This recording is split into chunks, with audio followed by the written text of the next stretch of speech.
Srimate Ramanujaya Namaha, Srimad Varavara Muniye Namaha, Srimad Lokarya Mahagurave Namaha. The 23rd Pasuram of Tirupavai starts with Mari Malai Muranjil Manni Kidandurangam. Yet another beautiful Pasuram. And in this Pasuram, Andal talks about the Bhagavad Gati Vaibhavam. That is, the beauty of Embirman's walk. We will go into the details of what that walk means. But before that, let's start with the Pasuram itself. The Pasuram says, Mari Malai Muranjil Manni Kidandurangum. Mari, let's take that word. Mari refers to autumn.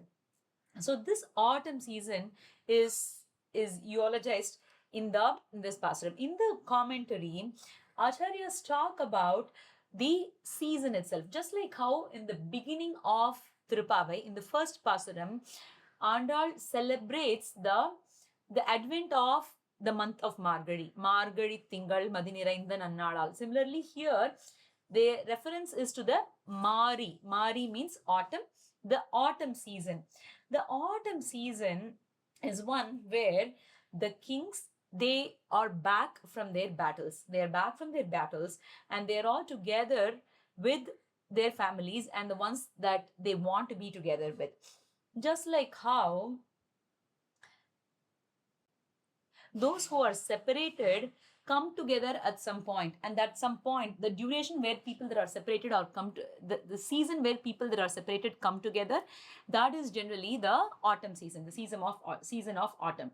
And the references to Sri Ramayanam that's mentioned here are when Vali has been killed. After Vali has been killed, the onset of autumn starts. At that point in time, Rama gives the time to Sugriva. He says, "Oh Sugriva, please go and spend the time. For the next 4 months, it's going to be rainy season.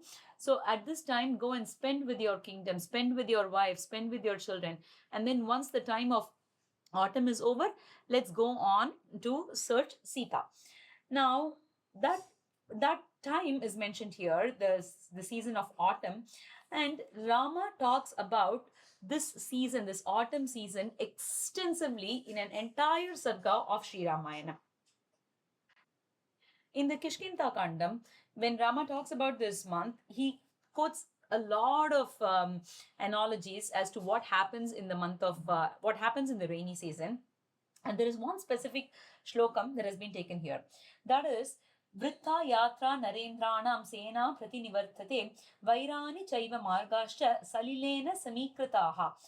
That is, in the autumn season, the kings, they finish their battles, they come back with victory, their army returns, and in this rainy season, the roads, the pathways are lost. It's because it's murky everywhere, it's watery everywhere. Because of that, the roads that have been laid out in the previous seasons, those sort of merge with the surrounding areas. So just like how those roads, those pathways disappear, similarly, the enmity between the kings, that also disappears. This is Sri Rama's example or description of the season of autumn. So in such a season, in that Mari season, Mari Malai Muranjil, so in that such Mari season, imagine a lion. And imagine a Mari Malai. Malai means mountain. In the autumn season, there is a mountain and there is a mountain cave. And from that mountain cave steps out a lion. This is Andal's description here. Mari Malai Muranjil Manni Kidandurangum Sirius Singam. So now the same reference has been used in Sri Ramayanam also. Let's see where. In the Ayodhya Kandam, when Dasharatha decides to coronate Rama, so he sends out for Rama. The minister Sumantra, he comes to fetch Rama. So he comes to Rama's palace. Sita does Mangalasasanam to him. And then he steps out, Rama steps out. At that point in time, the description given by Valmiki Bhagavan is Parvatadiva Nishkramya Simho Giri Guhashaya Lakshmanam Dwari Shopayasyat Prahvanjali Putam Sthitam. So this Rama, he comes out like a lion that is residing in a mountain cave. And just like how that lion comes out of the mountain cave, that is how Rama comes out, and he watches everybody that's assembled there. Specifically, he watches Lakshmana, who's standing there with his hands bowed. Parvatadiva nishkramya simho giri guhashayaha. That is the reference.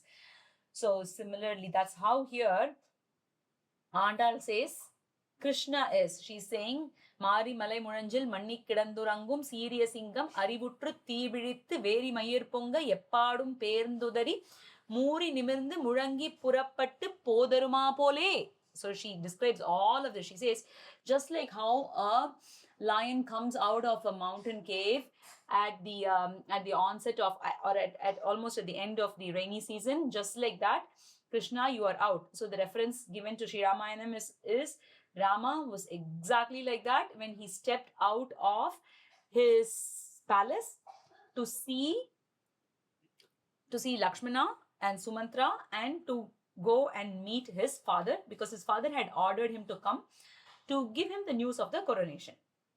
Now, when she's talking about this, such a lion, Andal uses a term. She says, Manni kidan durangum. So before the lion gets up, she says, oh, the lion is getting up, but before it gets up, the lion is sleeping inside the cave. How is it sleeping? Even when a lion is sleeping, none of the other lowly animals will dare to go near that. And when the lion is sleeping, it looks so majestic. And the reference to Sri Ramayanam that is given here is Saya sa maya bodhitaha Shriman. That is, Sita references the beauty of Rama lying down. When Kakasura, we've seen the Kakasura episode many times in the course of this Margari Upanyasams. So when she describes the Kakasura episode, when Kakasura comes to pluck on her, at that time Rama is sleeping. Rama is sleeping on Sita's lap. The way he was sleeping, that is so beautiful. His beauty is Maya Bodhitaha Shriman. That is Pirati's words. So like that, the lion is sleeping. Such a lion, Manni Kidan Durangum Siriya Singam, that wakes up. Arivutru Thivithu. So it comes out, Arivutru Thivithu Veri Mayir Ponga. So it shakes its mane and it comes out. So then immediately Krishna asks the question, are you equating me to a lion? So they say, no, we are equating you to a lion only for the majesty, for the gambhiryam that the lion has. But then you are a Puvai Puvanna. You are as soft as a flower. The flower that's mentioned here is Kayampu. That's also referred as Puvai Pu. So Puvai Puvanna, un koyil nindru ingane pondaruli. So she says, from your place, please step out and come to the Simhasanam. Koppude Siriya Singhasanam. Why does she want Krishna to wake up from his bed and come to the Simhasanam? Because she wants to witness the beauty of his walk. And there are extensive references to how beautiful Emperuman's walk is. Even today, this is called Gati. And Emperuman is supposed to have 4 Gatis. It's called Chatur Gati. This Chatur Gati is also a name that's mentioned in Chatur Gati. He is also a name that is mentioned in Sri Vishnu Sahasranamam. So the 4 Gatis that are mentioned here are, one, that of a bull. The fierceness, that of a bull, and the majesty of an elephant, the agility of a tiger, and the pride of a lion. All of these can be witnessed when Rama walks. So the references that are mentioned are, for that of a bull, Sita says, Purusha Shabha. So she tells Ravana, oh Ravana, if you want to save your life, if you have any inkling to live further, go and surrender to that Rama, who is like the bull among men. And then the next reference is to Rama Shardhulam. Shardhulam here is that of tiger. So you would have heard the famous shlokam, Kausalya Supraja Ramapurva Sandhya Pravartate Uttishta Nara Shardhula. So Rama is a Shardhulam, that he's like a lion. The next one is that of an elephant, Matta Madanga Gaminam. So this is mentioned by Dasharatha. Dasharatha, he looks at Rama and he feels so proud looking at how majestic Rama is, like that of an elephant. And then Simha Vikranta Gaminam.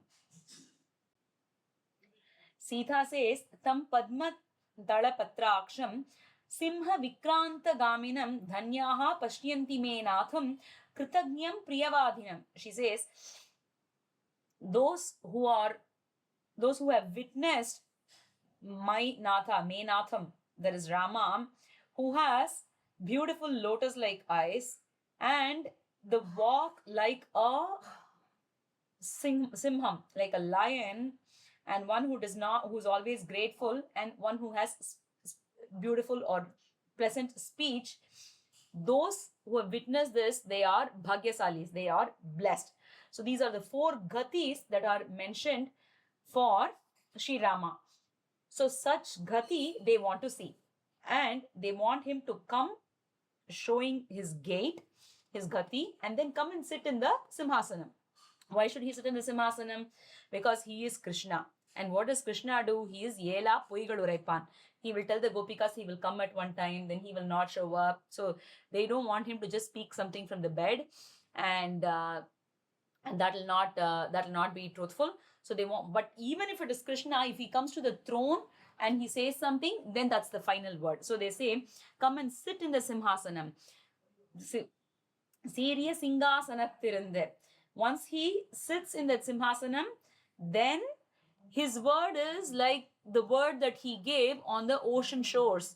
That is called Kadarkarai Vartai. Kadarkarai is the ocean shore. Kadarkarai Vartai, the word that he gave at the ocean shore. Now, what is that word? We've seen this many, many times in the course of this theme this year, where he says that it is my vratham to protect anybody and everybody that comes and surrenders to me. So similarly, they say, once you come and sit in the simhasanam and speak, then it's a word that we can rely on. And then they say, உன் கோயில் நின்று இங்கனே போந்தருளி சீரிய சிங்காசனத்திலிருந்து யாம் வந்த காரியம் ஆராய்ந்து. So they say, give us what we want. So then Krishna asks, okay, what do you want? So they do not say that yet, because they don't believe that the time is right. And the reference to Sri Ramayanam that is mentioned here is, when Bharata came to Chitrakuta, he pleaded a lot, but his prayers were not listened to by Rama. Rama did not give him what he wants. So that's why they want to wait. And then only in the Sitram Shirkale Pasaram, they are going to say what is it that they want. So that's a reference to Sri Ramayanam that is mentioned here. That's why they just say Yam Vanda Karyam. They are not saying what Karyam it is, what they want. They just say that will be given to them. They are asking for Krishna to bless them with what they came for.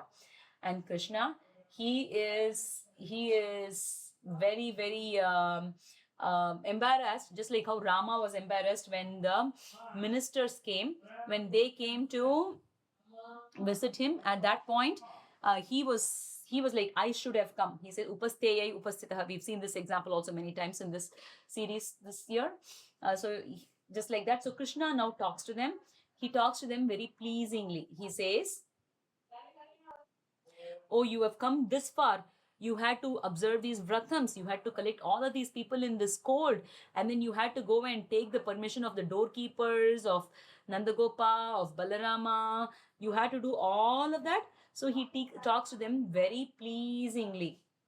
Just like how when Vibhishana came, he had to first undergo the torturous words of Ravana. And then, as if that was not enough, he had to bear all of those harsh words that the Vanaras did. And after all of that, now Rama talks to him very pleasingly. He says, Tasya tat vachanam shrutva Ramo vachanam abhravit vachasa Santvayitvainam lochanabhyam bibanniva.